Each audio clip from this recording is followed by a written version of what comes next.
From Miseducation to Education by Dr. Naeem Akbar. Copyright 1982 New Mind Productions, ISBN 0-933-821-01-8, First edition June 1982, Revised edition October 1984, all rights reserved.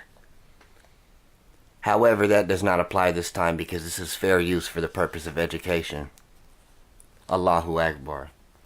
Dedication to Imam Worth Deen Muhammad, who has helped us understand that education is our number one priority.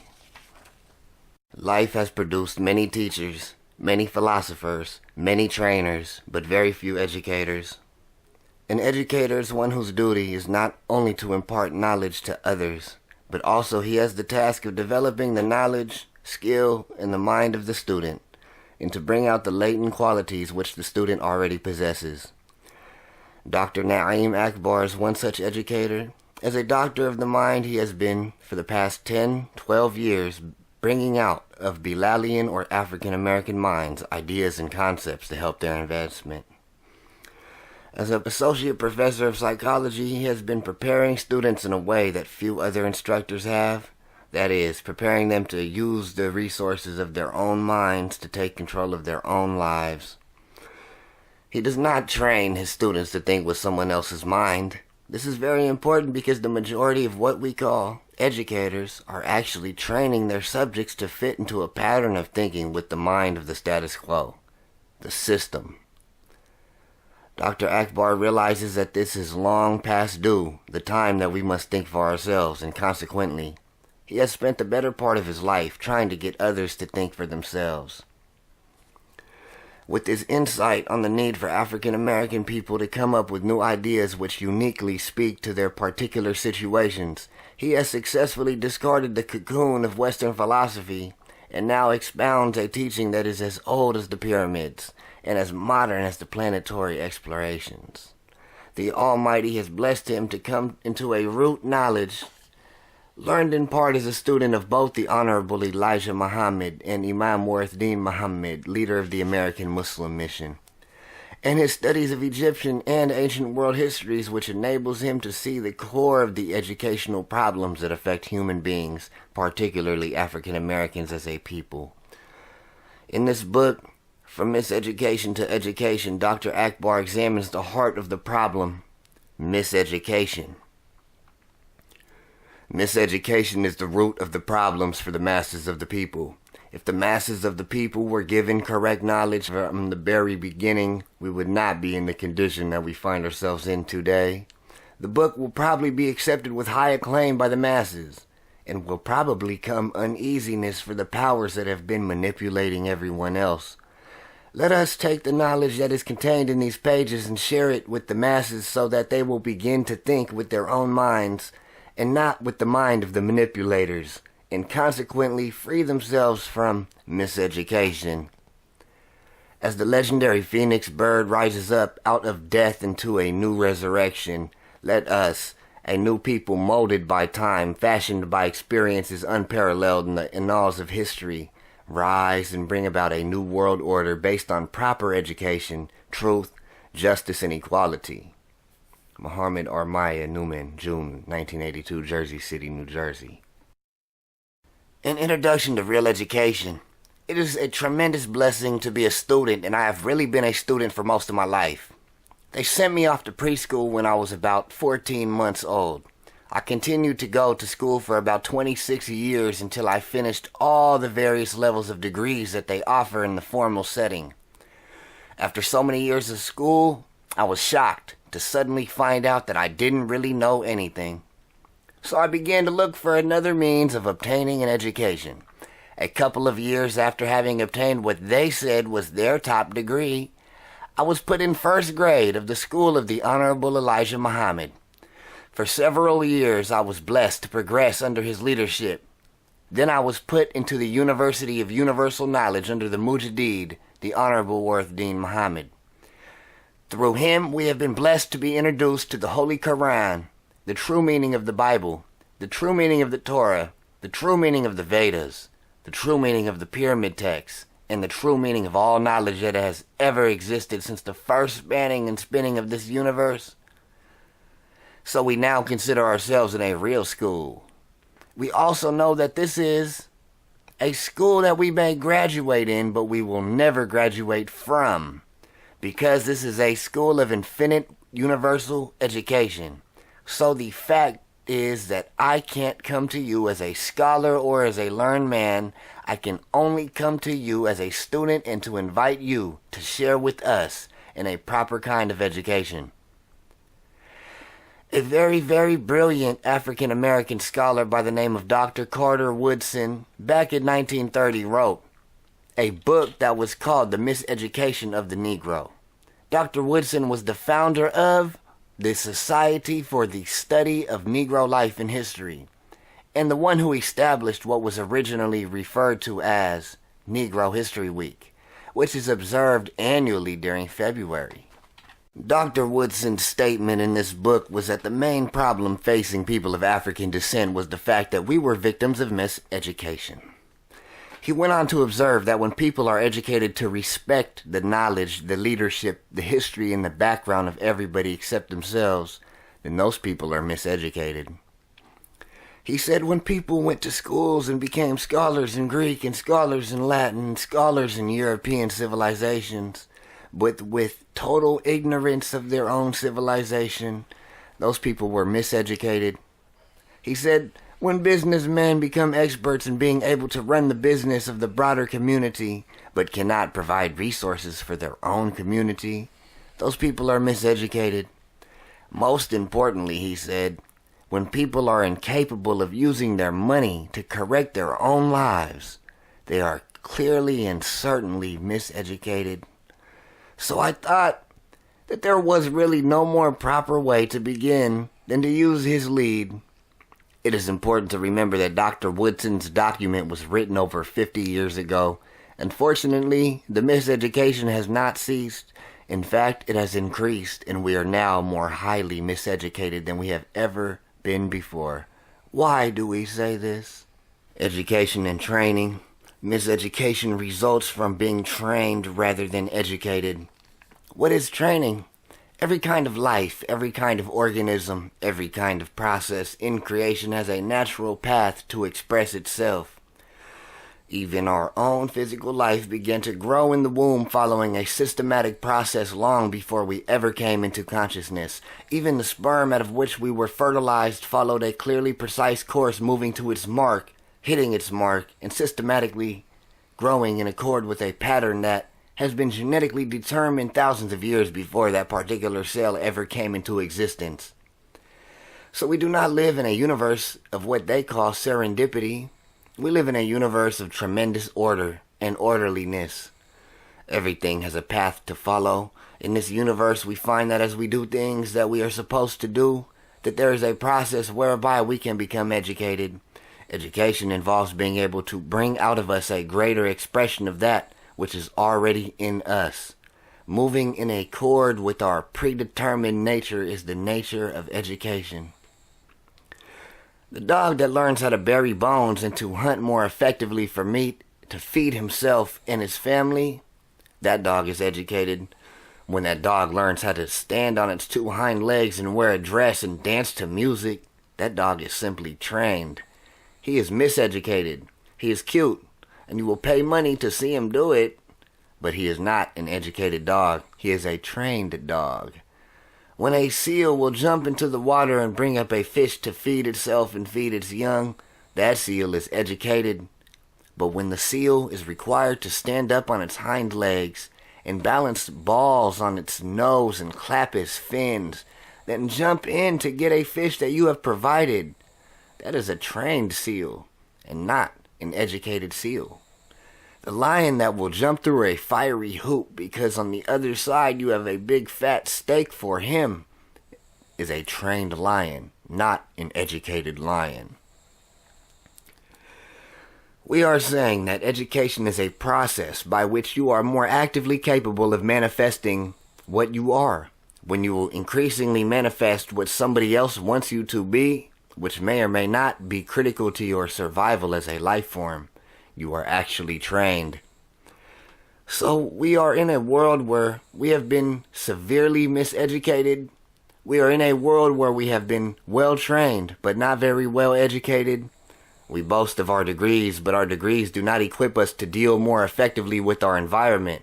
Our degrees equip us to act more in accord with the way we have been taught to act. Yet, and still, we have PhDs in excess in our community, and they still cannot solve the problems facing our communities. We have lawyers, JDs, PhDs, political science. They cannot solve the organizational problems in our communities. They can go on to some other's courthouse, legislator, some other body of decision makers and solve the problems of other people, but they cannot solve our problems. We have MAs, MSs, MBAs, all kinds of educated people, but they are still incapable of stimulating business in our communities. We have teachers who are trained with all the latest technology and techniques of reading and writing, instruction, and yet they tell us that they cannot teach little Johnny how to read. Something is wrong. If we are educated, why are we so ineffective in solving and dealing with the problems in our communities? This problem is epidemic in African American communities, but is by no means limited to these communities. Professional junkies. We have a society with more trained specialists in the mind than any other society in the world, and the highest suicide rate and insanity rate than anybody else in the world. Here in North America, we have more psychiatrists per square inch than any other country in the world, and we have more mentally deranged people per square inch than anywhere in the world. Why? Because even though they are part of the majority population, they are unfortunately not effectively educated. They have been well trained. They can provide for some of their physical needs, but they seem incapable of dealing with their social and psychological problems. The classical drug addict today is no longer the brother on the block shooting up with a syringe. The classical junkie today is the middle-class Caucasian housewife popping pills that she got from her doctor, who is a bigger pill popper than she is. That is the classical junkie, despite the milder-sounding euphemisms of drug abusers and barbiturate abusers. They are still junkies. Recently, we had the embarrassing situation of a junkie in the White House. The first lady in question was almost elevated into martyrdom. But she was the same junkie as inhabits the streets of Harlem or other parts of D.C. They are all junkies, and maybe sooner we realize their similarity, the closer we will be to resolving the problem in this society. All of this means that something is seriously wrong when we have all these mind specialists and mental problems of the society cannot be resolved. One frightening reality is that one of the highest suicide rates among professionals is among psychiatrists. The ultimate irony is the mind expert who cannot control his own mind. They tell me that Sigmund Freud, the father of Western psychology, could not stop smoking 20 cigars a day, even when his jaw was being devoured from jaw cancer. He kept puffing away on cigars for his last 14 years of his life, while cancer devoured it. Now the world follows his direction as being the authority on studies of the mind. Something is wrong with this society. He was also an expert on the use of cocaine. Yes, another junkie. We are taught to be impressed by his greatness. He was a smart man, but he was also high on dope. Proper education. What is proper education? Proper education is the way by which we can be more effectively ourselves. The late Elijah Muhammad used to say that knowledge of self, that kind of education, when you begin to pursue this phrase, you are able to find out that it is the same thing that Prophet Jesus meant when he said, "The kingdom of God is within you. Know thyself." Know thyself was written over the door of the temples of learning and study in ancient Egypt. This phrase goes back over 10,000 years ago, written in hieroglyphics. The young initiates into wisdom were taught, know thyself. The key to wisdom.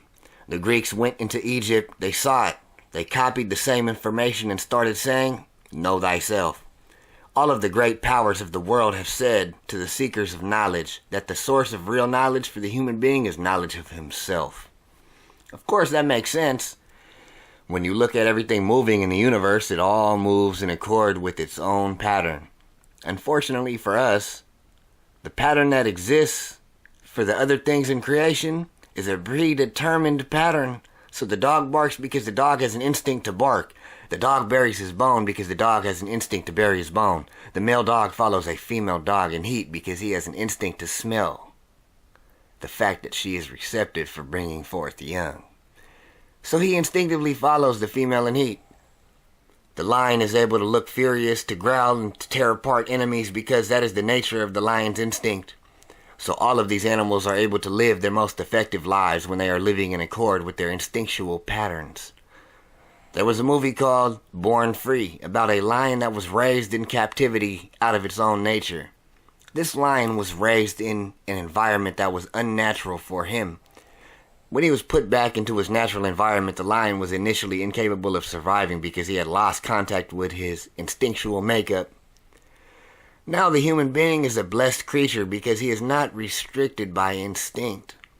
The way that the human being is able to find out what he has to do is by learning, by the development of consciousness, by beginning to study himself, study all the rest of creation, study his history as a human being, and in the process discover the patterns which dignify and make him what he is. That is what education is supposed to do. It is supposed to provide the human being with the knowledge about himself so that he can be what he is supposed to be. How do we know ourselves? We need to know ourselves in 3 basic ways. We need to know ourselves as human beings. We need to know ourselves as tribes. And we need to know ourselves as spiritual beings. If we know ourselves in all 3 of these dimensions, and we are able to live more effectively the lives that we are supposed to live, and become more productive and aware human beings. In other words, when we are taught these things, then we truly become educated rather than miseducated. The nature of human being. What is the nature of the human being? The first thing that we must begin to teach ourselves is that we are in fact rational beings. You begin to tell the human being, look man, you are in fact a man. What is a man? The man is a mind. What is a mind? A mind is the ability for rational, moral decision making. The ability to use what is inside to do what needs to be done. Such teaching would be radical in this society. Don't you know that it would be revolutionary to start teaching our children very early? Look, child, what you are is your willpower. What you are is your brain power. Don't you know, child, that you are like a piece of clay that is able to be impressed by the environment, and that environment shapes you and molds you and makes you become what you are. Don't you know that you have been invested with the highest intellectual power of any animal in all creation? Don't you know, human being, that you were made to be the master of this planet, and that the Creator has endowed with you the ability to know as no other animal is capable of knowing? Why would this be so revolutionary? Because we live in a strange, insane society where people are taught from the cradle to the grave that their minds are incidental, unimportant, non-existent. We are taught that what we really are is flesh. When you get big like Muhammad Ali, you'll be a man. When you are able to have a big bust, a big behind, you can be a real woman. When you are able to develop your sexual powers, you can be a respected man. That is this society's definition of a real human power. The magazines sell to you based on their definition of what you are. They tell you to smoke these cigarettes because this will bring you into status and power. And the sexual power will make you into a man or a woman. They tell you to drink this liquor because this liquor will be able to make you into a real person. People then try to hold their cocktail glasses like they have seen on the advertisement so they can look like the experts. The Health, Education, and Welfare Report on Smoking recently showed that the largest increase in cigarette smoking over the last 10 years has been among the African American women. And they do not know why. I know why. It is because African American women have been the most systematically attacked in their consciousness of who they really are. They are trying to be like the characters on Search for Tomorrow. As the world turns, so, and the rest of that madness. Every time they look, Jane has a cigarette, and so they try to be like Jane on Search for Tomorrow. She's always puffing on a cigarette somewhere. This becomes the definition of her womanhood. That is the definition of her power as a woman. The society has given us these gross misdefinitions of what it means to be a human being. They tell us, let yourself go, be free. That means take off all your clothes and run around in the street like a lunatic. It might mean run off someplace and spend more money than you have for the weekend. Have a spending spree. Take your Visa card, run to the store, spend the next 5 years paying back 6 times more than you use in interest rates. That is what they call freedom. False definitions. The definitions of love, the definition of caring, all of these things have taken on the form of some kind of strange materialism, a kind of materialism that makes people incapable of knowing who they really are, but stupidly, steadily trying to be something other than themselves. We ask our children, what grade did you get? Not what did you learn? What do you understand? Nah, what grade did you get? You got a B? How many people got an A? You're not concerned with the expansion of his mind. You're concerned about how many people are on the top of him, because that becomes the definition of your status, not the child's status. You really don't care what he knows. You simply want him to be recognized among the outstanding students so people can say, that's Mrs. So-and-so's son. We don't care because we no longer know who we are. We use our husbands for status symbols, his job, where he can buy a house, what car he can afford. All of these are definitions of why you married him. We marry women because we use the women for status symbols, not because we like them. She was a fox. You should have seen her 20 years ago. She was the finest thing in town. Everybody wanted her. Then you say to yourself, look at her now. We are just like teenagers. Start dating people, going out with people, spending time with them. Not because of what they can offer as a human being, but because of what others will say when they see you with this foxy what? This becomes the definition of why you got together, so she proceeds to degrade and undignify herself by trying to look more sexy than the latest cover girl.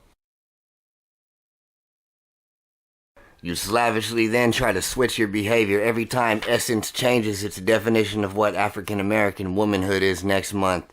They do not even know what it is going to be next month. They go from one wardrobe to the other, and you switch in and out depending on which wardrobe they have designed this week.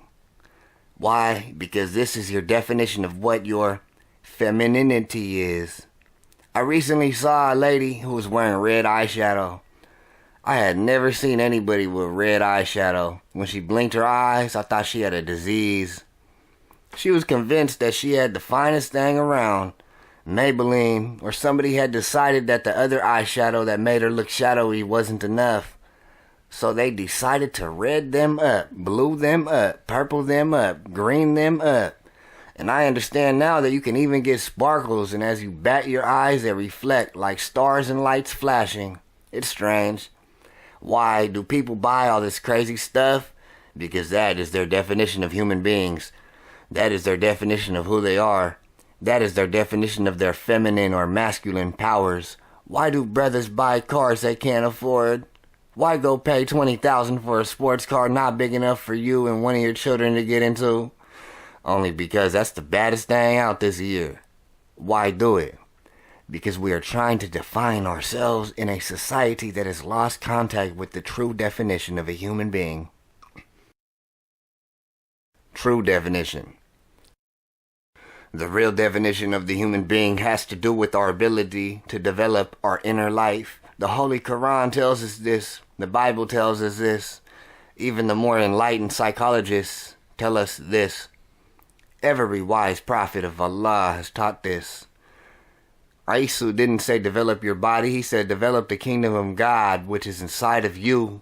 The Christians do not have an excuse. They were told to develop their inner life just like Muslims were told. People often mock the Muslims. I heard y'all pray 5 times a day. Child, that's too much praying for me. Why? You eat 20 times a day. Every time I see you, you are shooting some more sugar, Coca-Cola, candy bar, fast food poison there. You are constantly popping it down all the time. You pray to your body all day.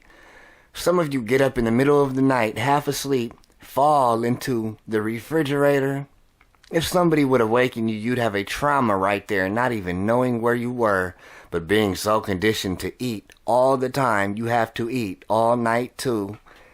But it is considered funny to take a couple of minutes throughout the day to put your mind back on the right course, and to say to yourself that there is something bigger than I am. That my mind is moving, evolving into bigger expanses, to say that there is a rulership and an authority over my life that is bigger than this job, bigger than these children, bigger than this family, bigger than these bills, bigger than this cold weather, bigger than these hardships. There is something that this life is moving towards, that somehow stands as superior over this life. As the sun stands superior over the earth, what is wrong doing that? Can you do that too much? 5 times is not enough. We need to pray 50 times a day in this crazy society. With music on the radio 24 hours a day telling you to get into the funk groove, one nation under the groove, one nation invaded by the funkadelics, and all kinds of other strange things inviting you to be a freaky deek monster for the week. Strange society. For the first time in history, people are boasting and giving prizes for the biggest freak of the year. A freak contest? A few days ago, people would have been horrified. They would kill you if you called them a freak. Now they become very upset if they did not win the prize for being freak of the week. This is the insanity that has come about in a society that has reduced the human being to being nothing more than a physical protoplasm. Reduced the human being to being no more than his accumulation of goods, accumulation of paper wall houses that you pay too much for. A society that makes us accumulate junk after junk after junk, far beyond our needs. A society that keeps us in debt by constantly changing the fashion so we can chase the fashions down. Don't you know there are people in this world who have been wearing the same fashion for over 8,000 years and never changed the style? They are some of the happiest people in the world today. They are some of the most dignified women in the world today because they have been able to develop the inner life while keeping the outer life clean and dignified. Don't you know how much more we would have as a community if we spent 1/10 as much as we spent on records, liquor, cosmetics, and clothes? Don't you know that we spend more on those 4 items than most governments in Africa spend on their entire domestic budget? Don't you know that African Americans throw away more money on liquor, records, and cosmetics than some of the largest governments in Africa had in their national budgets last year? I will say that again. African Americans, we, the poor folk, the ones who are always crying unemployment, give us some more of this. We don't have that. We spend more money on Michael Jackson's records or Rick James records, more money on Maybelline's eyelashes, more money on liquor, the most expensive kinds. We spend more on this than any African people in the world. That is ridiculous. We should hang our heads in shame. We are so miseducated that we use our own wealth and turn it back over to the plantation owner. There was a special program on 60 Minutes not long ago talking about the sugar plantations in Louisiana. I thought that it was really funny because I recognize that all of us are on sugar plantations. We all work to do nothing, but we turn our resources back to the company store. We are not able to use our own resources to develop our communities because we are too busy turning it back over as fast as we make it. Not over to ourselves, but back to the people we got it from. So our communities continue to go down and down and down. They fall apart like the city of Newark, where the suburban communities that run the department stores and the record stores and the liquor stores are getting fatter and fatter, and we are getting poorer and poorer. We make that much, we make more, but we also throw away more than any other people. Why? Because we have not been educated in developing the true qualities of a human being. We do not develop the rational sense. We do not develop the mind. We do not teach our children that their real strength is in their mental power. We do not teach ourselves, and we are not even aware that the upper hand of the human being's strength is in his consciousness, his moral power.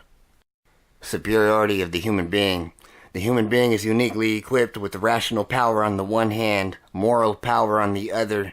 This makes us superior to any other creature on the earth. If we knew ourselves this way, we would almost be capable of conquering and dealing with any problem that we confront. We believe that we are incapable of dealing with the problems. We feel that we are really the weakest creature. What we are actually the strongest creatures. The mind experts and the religious experts should be telling us, don't you know you have willpower? Look, use your moral strength. Moral strength is a force that operates within us that is capable of reversing the destructive influences that come into our lives. We do not have to take dope to get high. We can take truth and get high. We do not need to take another cigarette to stop smoking. Don't you know that they sell cigarettes to stop people from smoking and people buy them? Don't you know that they sell dope to get people off dope? They wanted people to get off morphine, so they started shooting them up with heroin to get them off morphine. Then they started shooting people up with methadone to get them off heroin. Now after a while, they're going to come up with something to shoot them up with to get them off of the methadone. It is a society that goes from one drug to the other drug because we are deficient in our development of our willpower and in terms of our moral power. We believe that losing self-control is a mark of physical strength. We actually think that it is psychologically healthy to go out and act like a fool for 3 or 4 hours. We think that it is psychologically healthy to go out and have an orgy somewhere because that is supposed to be sexually liberating. Freud told us that. The psychologist told us that.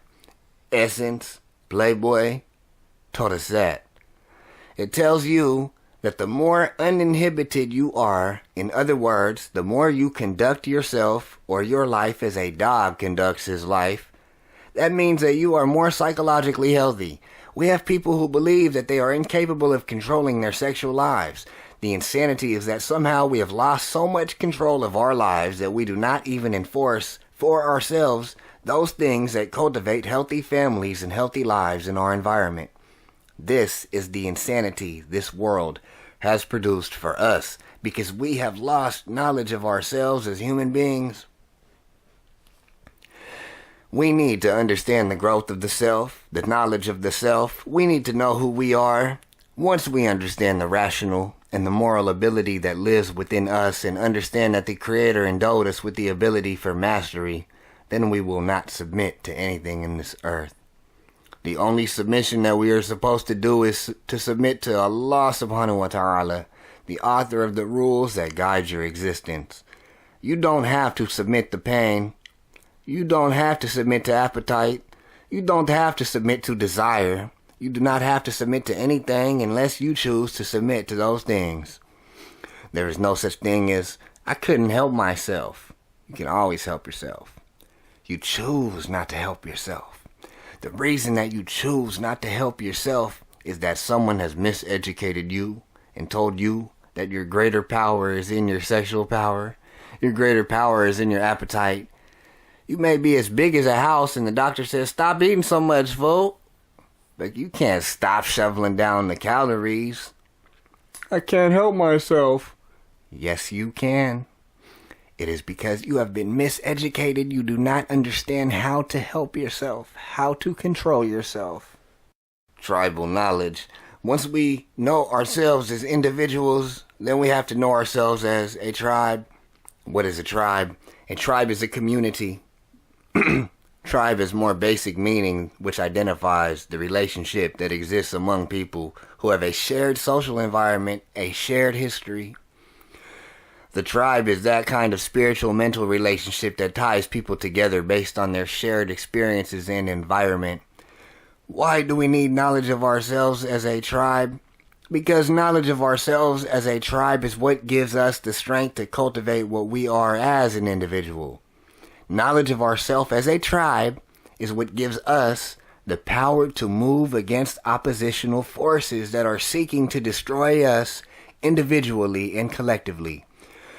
Knowing of ourselves as a tribe is that superpower that makes people willing to stand up, go to war, and die to protect their families, protect their institutions, protect their culture, protect what they stand for as a people.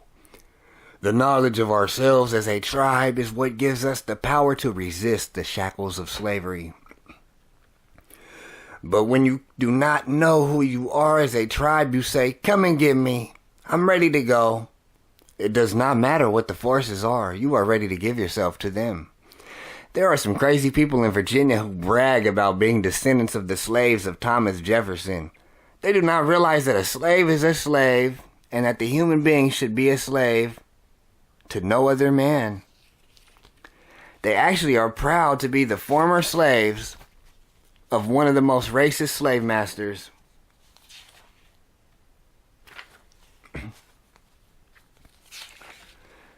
They actually are proud to be the former slaves of a racist slave master. They dignify themselves in what they have pictures on their walls to show the records where they were sold by Thomas Jefferson to somebody else to work on somebody else's tobacco plantation. They are stupid. But they are stupid because they are miseducated. They are no more stupid than you when you walk around boasting about how much Greek blood you have, but you are ashamed of your African blood. They are no more stupid than we are when we boast about how much we know about European civilization, but how little we know about African civilization. That is called miseducation too. Why? Because what you know about yourself as a tribe is the source of your strength to be able to correct the conditions that confront you as a people. Why did they systematically destroy our knowledge of ourselves as a tribe when we were made slaves of this country? Why did they do it? Because the maker of slaves knew that the best way to make people into slaves was to rob them effectively of the knowledge of themselves. They don't tell you Plato came down from out of southern Europe with a completely fogged and darkened mind, and he was overwhelmed by the light of ancient Egypt. They took him to the mystery schools and taught him advanced philosophy, cosmology, theology, epistemology, and all the other ologies that characterize Western philosophy. Go check it out in the books they don't assign you to read.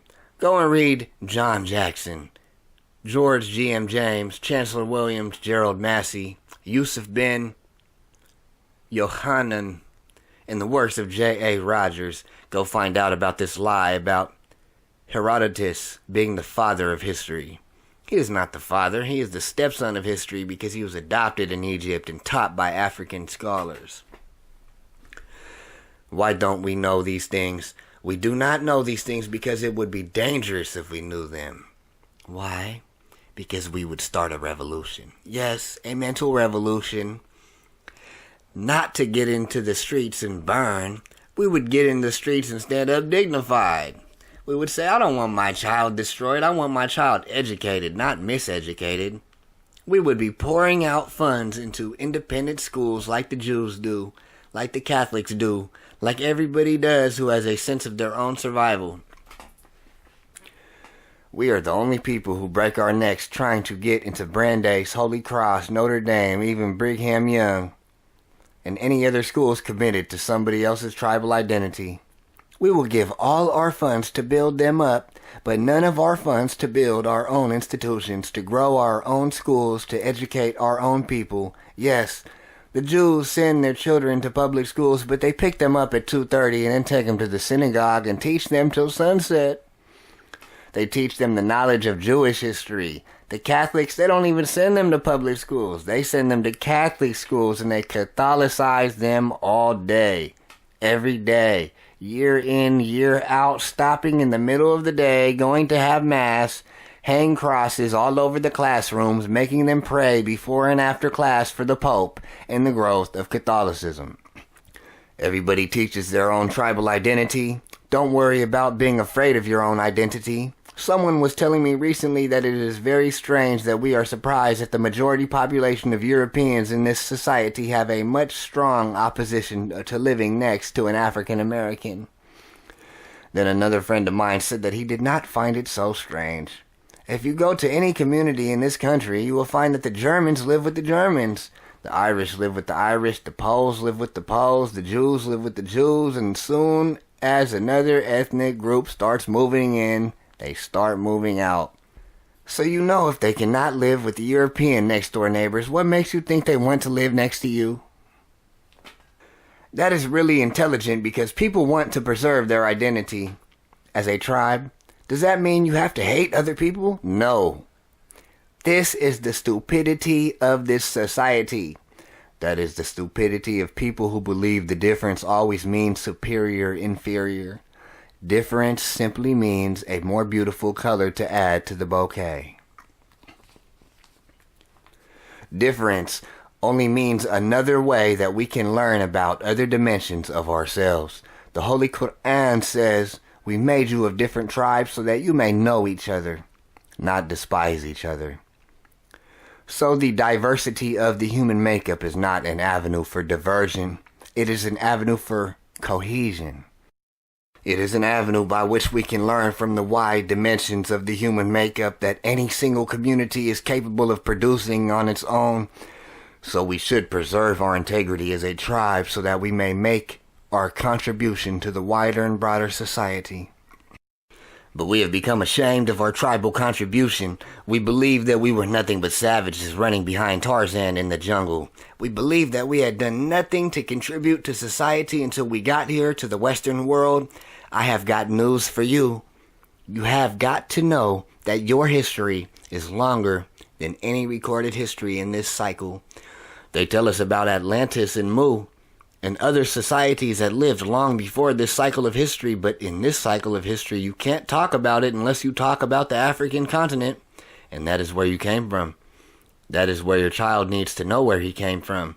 Your child can love Shakespeare, but to let him know to love Shakespeare, let him also love Nefertiti. Let him love Abraham Lincoln and George Washington, but let them also love King Tutankhamun. Let them love Akhenaten. Let them love Mansa Musa. Let him love his own heritage first, and then he can really love George Washington. He can say what a nice youngster he was. You cannot love anybody else until you love yourself. Effects of slavery. Brothers and sisters, we have to understand the history that we have. Not only the long history, but we need to understand the more immediate history. We need to understand that slavery presented some serious problems. We are still dealing with some of these problems. Any kind of trauma plagues people for generations to come. The experience in slavery in this country was like no other experience in the history of modern man. I do not care what the Jews say about the Holocaust. We caught more hell than they did. They went to the crematoriums proud to be Jews. They went to the crematoriums with dignity because they knew their suffering had some spiritual significance. They knew who they were when they went to the pits. When we went to the fields in the latter years of slavery, we did not know who we were. When we went to Harvard, when we went to Columbia, we did not know who we were. We went to them as wandering idiots, ready to be impressed upon by any influence that came in. We were much worse than the Jews in the crematoriums. We would have been better off buried if we had known who we were as we were buried. Instead, we were kept alive and destroyed mentally, and destroying us mentally was worse than destroying us at all physically. Do not believe for a minute that our suffering was done in vain. We paid a price for it. We still have troubles in our families and male-female relationships, many things we still do because of slavery. There was, however, a great accomplishment that came out of slavery. Why do you think it is every time you sit down with Jews, they start telling you about their suffering? Have you ever noticed that? In almost any kind of setting, sooner or later, the Jews are going to mention Germany or Egypt. They will tell you about how they have been prosecuted every place they have been. They will tell you how the Germans hated them, how they are persecuted in Jerusalem today, how the Arabs hated them. They tell you about all those things. Why? Because they understand that people are molded by experience. They understand that suffering does not destroy. Suffering can revive if you are able to revive and survive it. The people who survived the smallpox epidemics came out immune to smallpox. Those people who survived it have the resistance inside to stand up against any kind of destructive influence. Don't you know that the mind is more powerful than the body? The body is only a poem talking about the mind. Don't you understand that the symbolism laid down in the physical experience is no more than a key to the infinite pathways that open up into the horizons of mental and spiritual expansion? Don't you know that what is true of the body is only a small allegory of the true power of the mind? Don't you know that if a mind can endure, it has to be immune to something? What did the mind endure? The mind of the African endured dehumanization. Slavery was geared towards the destruction of the human spirit. Slavery was intended to destroy us rationally. We were not supposed to come out of slavery as human beings. We were supposed to come out of slavery as dogs and cats and horses and jackasses and cattle. That is what was intended. The raping of our mothers before our eyes, the taking of our women before our eyes, the killings, the lynchings, the castration of men before our eyes, the beatings, the separation of children from their mothers, all of these cruelties were not intended to just keep us slaves. They were intended to destroy the human spirit in the African man. Don't you know what happened? We survived those inhuman conditions. We came out more powerful human beings than ever before. We came out with greater dignity than ever before. That same black mother who stood there and watched her son hanging in that tree, too proud to cry out, with the strong inner strength that permitted her to fold her arms and to stand there rocking and shaking and saying, "Ain't this something?" Well, you may have me today, but somehow the very pain I feel in my blood will be passed on to generations yet unborn. And when the forces of oppression begin to move against the human being again, there will be something in that child's genetic makeup that will make him stand up and say, "Hell no, I won't go. I won't fall down, and my dignity, I won't fall down. I'm going to stand no matter what." Sometimes you may see us down so low, you'll see brothers sometimes on the block. They are so low down, drunk, poor, cold, everything, all the forces of unemployment, all of the social forces imaginable have been working on that brother. But despite all those destructive forces, you can see that brother sometimes take his little dirty coat, straighten it out, brush himself off, and walk on. He walks on, refusing to lose his dignity. Have you ever seen black mothers who have a house full of children still too proud to beg? They will feed those children through some means, but they will not beg. She won't go with her hand held out. She will take it if you give it to her, but she will not go on her knees and beg. Why? 360 years of dehumanizing forces have given her too much dignity as a human being to bow down as a dog and say, "I'll do anything if you feed me." That is why I know we can stand anything. We have great strength because we endured slavery. If people can survive en masse what we have survived, severed from our homelands, the Middle Passage, the death of our families, the death of our children, the kinds of persecution, the hardships that we have endured in this country for almost 400 years, is rather unbelievable that we are going to go to the Guyana jungle, and because some lunatic says, "Take your life," we are going to kill ourselves. No way.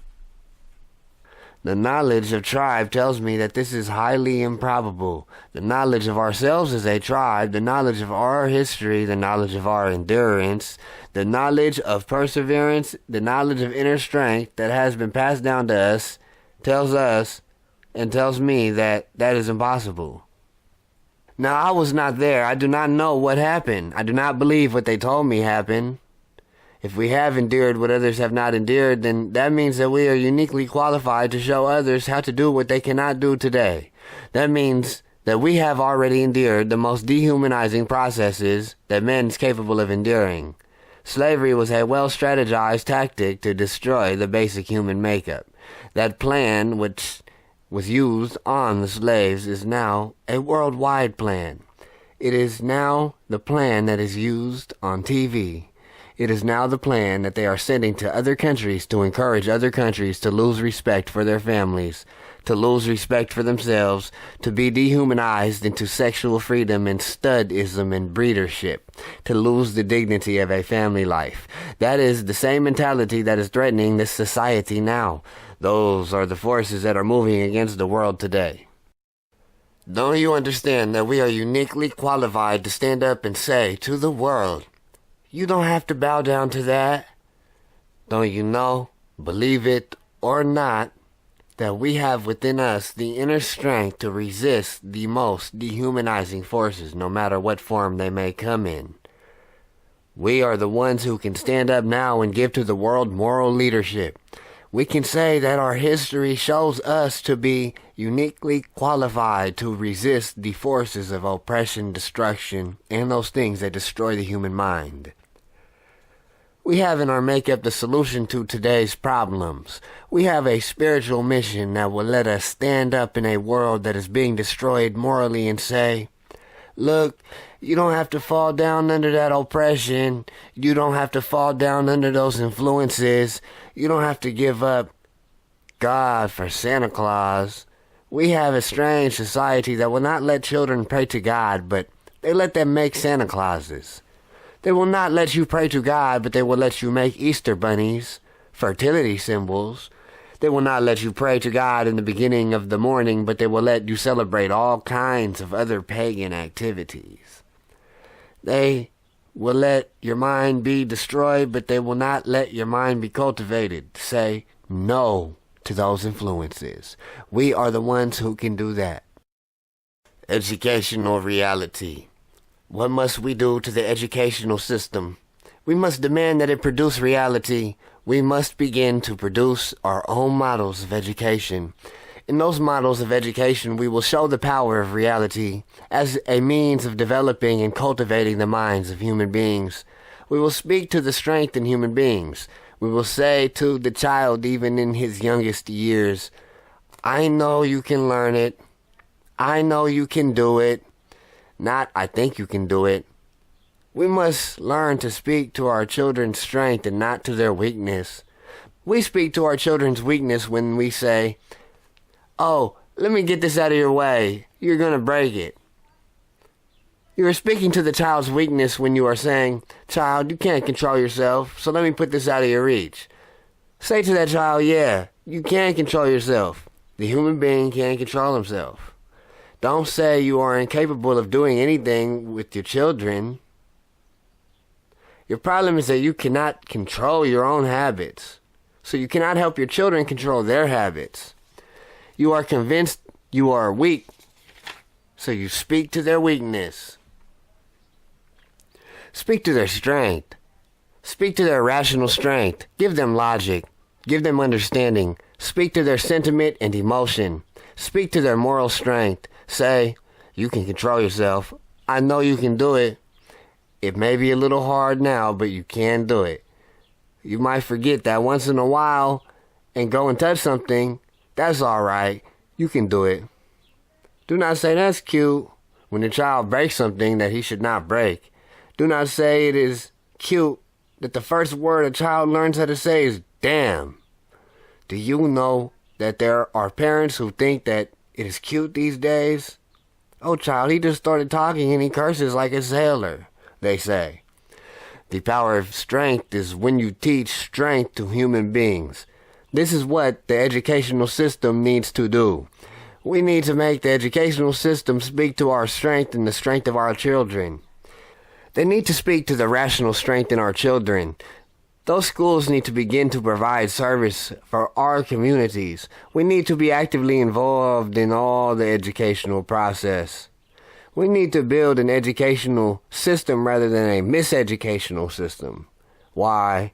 Because if you build a mind of that human being, that is the greatest monument you can put on the earth. If you put that monument of a well-formed, well-refined, a developing and evolving mind on earth, you will build something to testify to the power of the human being. Something greater than the pyramids themselves, that have stood through thousands of years to attest to the rational strength of generations which preceded them. If we build this in society, a moral mind, a rational mind that is able to bring the world out of its stinking human dignity, we will build a mind that is stronger than the pyramids and more powerful than Mount Kilimanjaro.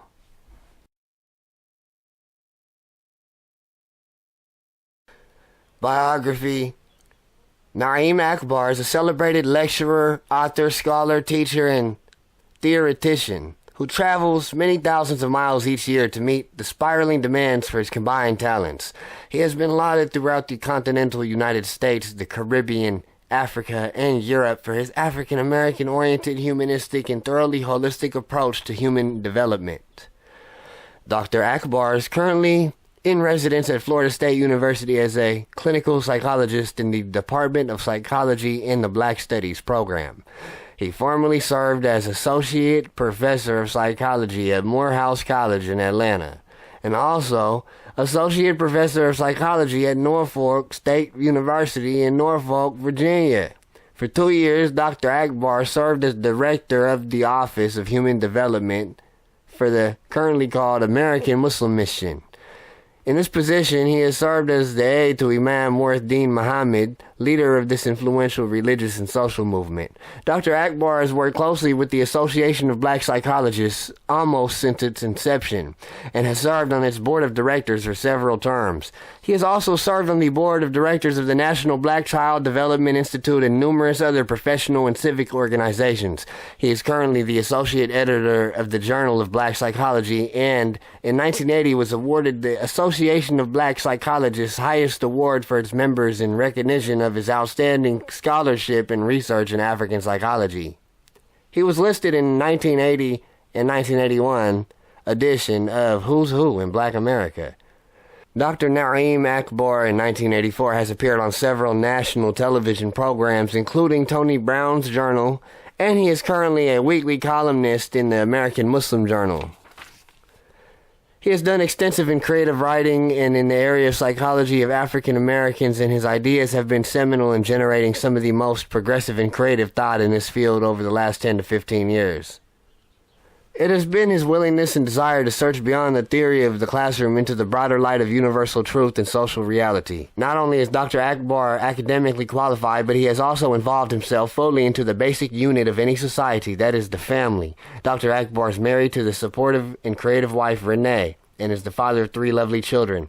The author may be contacted at Department of Psychology, Florida State University, Tallahassee, Florida 32306.